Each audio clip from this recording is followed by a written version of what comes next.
welcome back to Sunny Live Chain. Thank you so much, guys, for tuning in. Well, guys, I'm back again with the Mzansi Soap Stories, and I'm going to Kuluma. Yes, Smoke and Mirrors, guys. Today is the finale of Smoke and Mirrors. Ukumbula, guys, ukuthi izolo sibonile ungcuka bakithi. Cha, ake ngishayele ungcuka ihlombe. Uya-actor lwababa ngampela ungaze uyitshela ukuthi wena ngampela uyilento ke ayidlalayo ke laphayana. So guys, izolo ke ungcuka ke izinto zakhe engazi siqale ukushuba ngampela.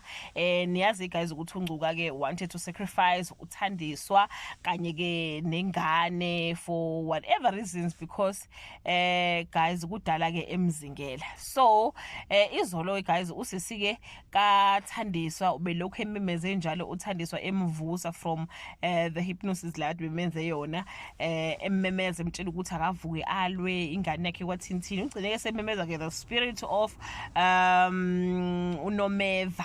So the spirit of uNomeva ngathi sisebenzile ngampela ngoba uthandiswa ke ugcine ngathi uyaphaphama ke, and ke izinto ke zikaNgcuka saqala ke zangabe isahamba ke kahle. So namhlanje guys, but Thandiswa goes into labor at the river, and Uzulu to help her to deliver a healthy baby boy, so they will have a son together. Uthandiswa noZwelithu. Basibethi ke uthandiswa noZwelithu, they'll start their new life together as a family where there is no Ngcukas, there is no Jason, like it's just them.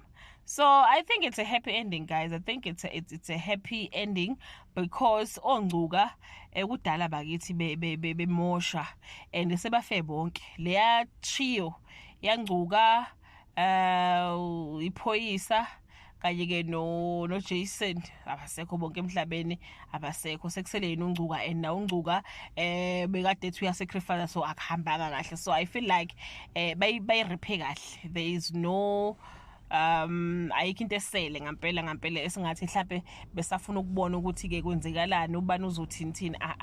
No, I think bayiphethe kahle kakhulu ke iSmoke and Mirrors. So guys, we'll meet next week Monday with story ke esisha emzini the family legacy. That brings us to the end of this video. Do leave your comment below and share your opinion. Bye.